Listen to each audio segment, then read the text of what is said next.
All aboard!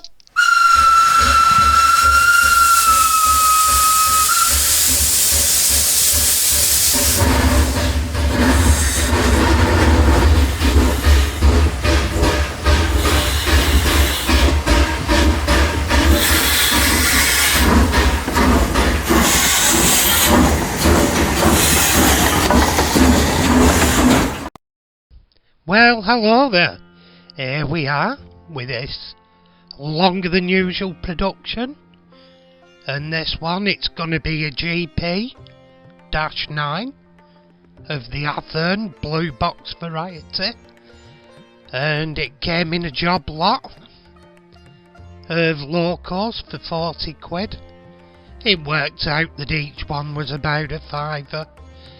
I had to spend on this one because on a few of them the engine mountings had perished. It was old rubber and they'd perished, so I had to order new engine mountings from the USA.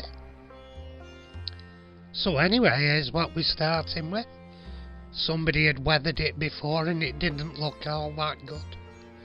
There were bits that were wrong. They'd applied it too harshly, too thick, the paint.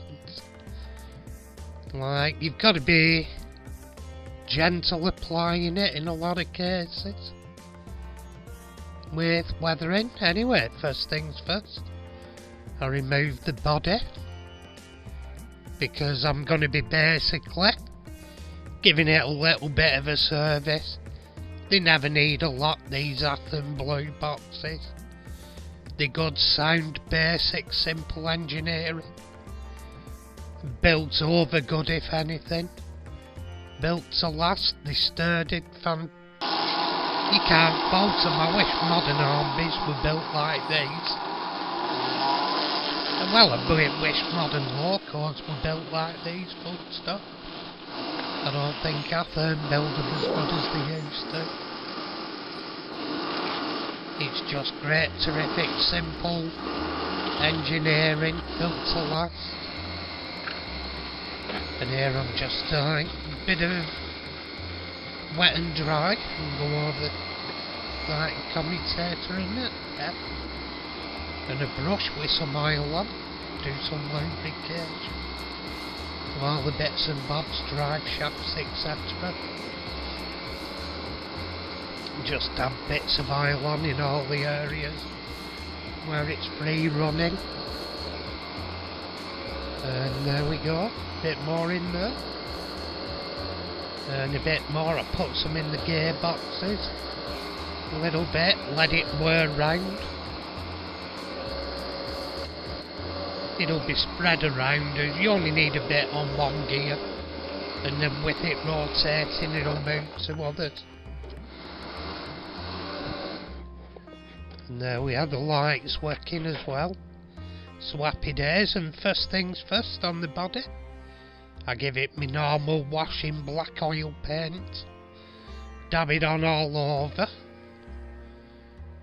Spread it around with the brush, get it in all the crooks and nannies. And there we go. In all the crooks and nannies. And superb. I've got all the way around it now, and what you do, once you've got every inch of it, you start taking it off with a paper towel. I bought a couple of rolls of paper towels just for the job, and here we are when I'd finished it. And what it does, it goes in all the recesses where dirt would accumulate, and it gives it that dirty look. And what we're doing here, the oil paint actually took the numbering off, but luckily I had some Rio Grande numbering anyway. Well, I had a Rio Grande locomotive decal set, so happy days, I can renumber it again. I've stuck to the same numbers because the road number is actually on the boxes. Somebody must have put it on. So Because I don't think it's on when it comes from Athearn. Unless I'm wrong in some cases, I don't know. Not on the old blue boxes anyway. And here I'm using one of the decals for the side. I have noticed for the GP-9s they're usually the bigger Rio Grande marking, but I'm presuming this were the original Athearn marking, so I presume they were right. Because it's not an afterwards paint job, it's the original factory job. Anyway, there's the decals on that side, and here we're doing the other side. There's bits from other decals on it as well. Because my eyesight ain't great till it was against a black background, and you can see there's a bit of excess on the 4 and 5 there, so once I'd stuck them down I cut it down with a craft knife, and there we go, there's the Rio Grande going on over the top of the other, obscuring the old one a bit, which doesn't matter, some of the weathering's going to obscure it further. And what we've done here, I've started dabbing on bits of white oil paints. And what this does, once you scrub it in, yeah, it's best to use oil paint for this sort of thing, because what you're aiming to do is scrub it in, so it just makes a fade. It makes it look like the paint has faded. That's just to draw it down, the first brush I'm using there. I go to a softer brush after. So basically that just moves it around, then the softer brush after will actually soften the edges and everything and soften it off so it looks more natural, like sun fade. Well, sun and weather fade.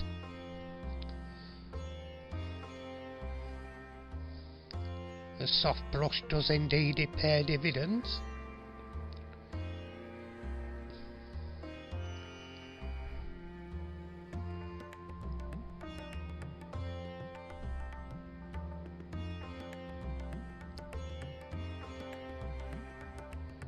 And here I'm going round it with a soft brush to soften all the edges in.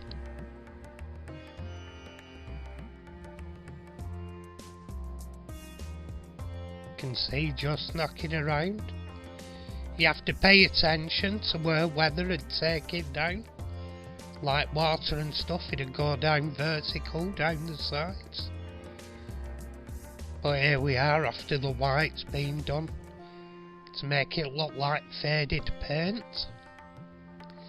and the black that was applied to look like in-ground grime on the brighter areas.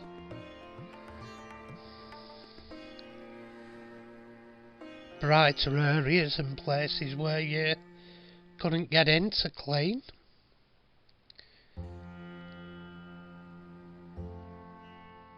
So we're starting to look somewhat like again. And at this point I'm using a Vallejo, I think it's called Brownie Violet or something. It's just to make it look like there's roof dirt on it. Don't overdo it with it. I also used it on the walkways, so you can tell, well, it's like dirt and grime coming down in rain. And for the chassis, I actually used the Vallejo track primer, which basically it's just, there's no right or wrong colours in this really. It's trial and error really for dirt and grime. especially because in different areas you get different soil colours. Like in Australia you'd get orange, UK you get a muddy brown, some areas a bit sand.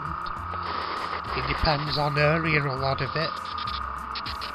I'm just having a wild guess at this. I haven't really looked at any reference pictures, which you should do really if you're modelling so you know what colours, but I don't think it'll look out of place in these colours. I may be wrong, because as far as I know, I think the Rio Grande crosses deserts and stuff. I don't know. I'd have to look up the route. But I think here I'm putting on some varnish to seal in the work I've done already before I start on the next phase. Just put a wee bit of varnish on to keep the paint good. And after that, the varnish is dried now. And I'm going round what I'm using. You can use oil paints and stuff, but what I'm using is Vallejo acrylic varnish, and I'm using weathering powders. And you can equally use enamel varnish, it'll give you more time to work with it. In fact, I might do that next time because I'd been happier. But why I'm doing this, I'm doing patches of rust in areas, particularly that near the Rio Grande logo. There was a bit where they made a pig's ear of it too much.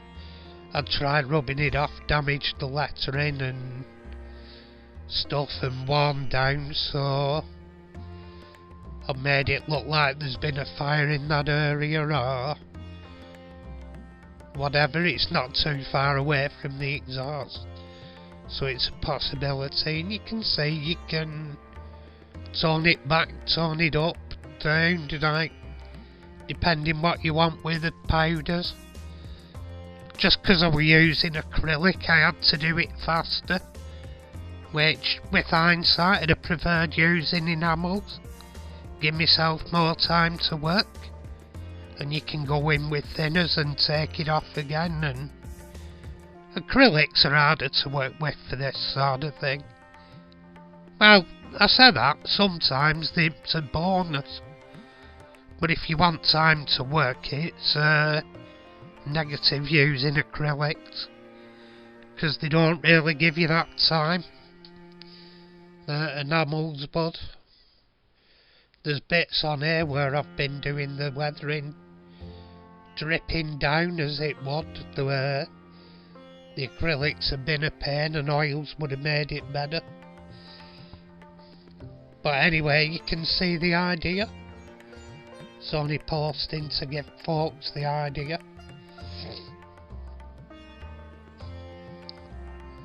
And here we are just doing same again this side. Putting a little bit less on now I've learned from the other side. With weathering, it's something where you're always learning. Always learning, give a good result.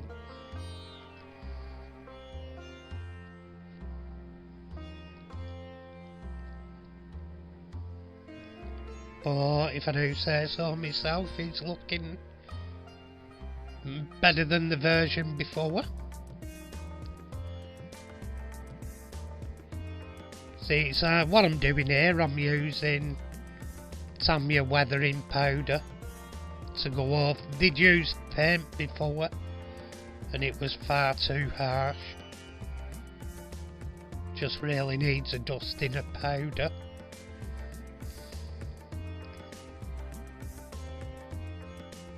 And the Tamiya weathering powders are much nicer.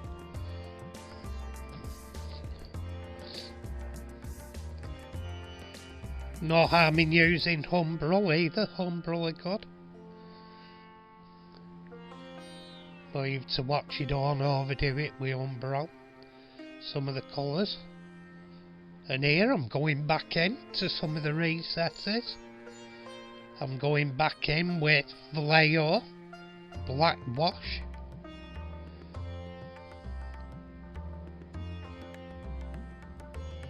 For some of the recesses where I want it to appear darker. A lot of weathering is using it to make highlights and shadow, to give more contrast between things.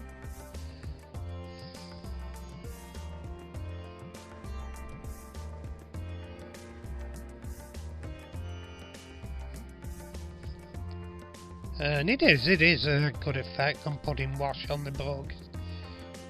And like I say, you put it on and you can take it off again.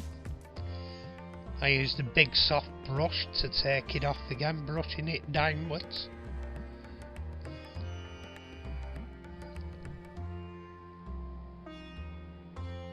As I say, everything falls vertically. Especially considering it's not an high-speed loco. It'd have gone vertically downwards, and at this point I'm using some Tamiya rust, not light rust. It's the Tamiya rust from the weathering sets, just to go over it and bring out detail.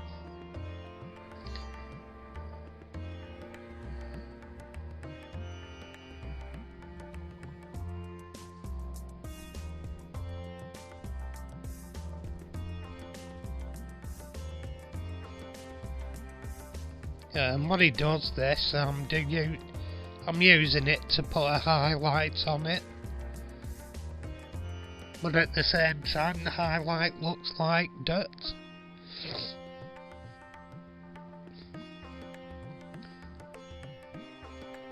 So it's bringing out the details in it. And everything will be banded together better, brought together when I lacquer it again.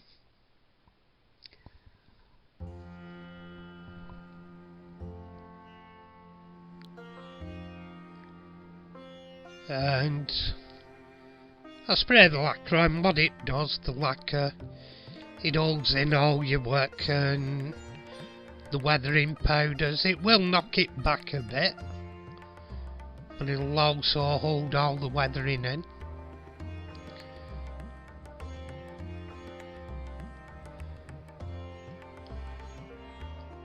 And at this point I'm going over it with some Tamiya silver on, just to get the steps etc. where you'd have had footwear.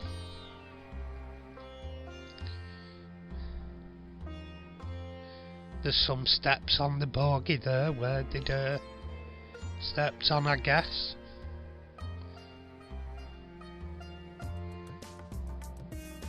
And here again using a paler colour again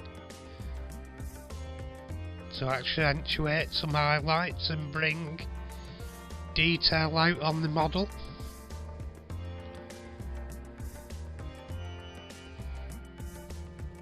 Just flirting in gently with it. And on the front it's actually white this, so it fetches out detail. It hits on the highlights.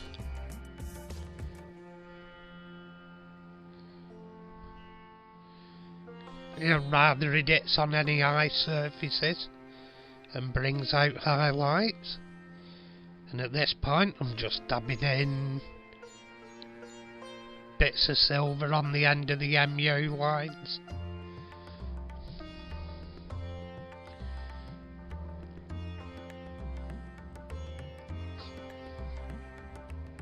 It's just going round doing all little bits of detail like that. I need a bit of a coupling. Anyway, here she is, having a run along the test track.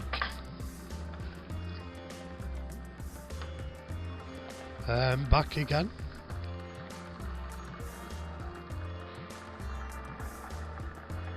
And is it coming back again? I think it will be. little boy, have I got a surprise for you? For those of you who don't know, that's an Are You Being Served reference, seeing as it's coming up to Christmas. If you watch it, you'll understand. Funny. Anyway, this is a point where we started. Rio Grande had been previously weathered. An Athearn Rio Grande GP-9. And here's where we finished up with it. A bit more heavily weathered. To some degree more realistic.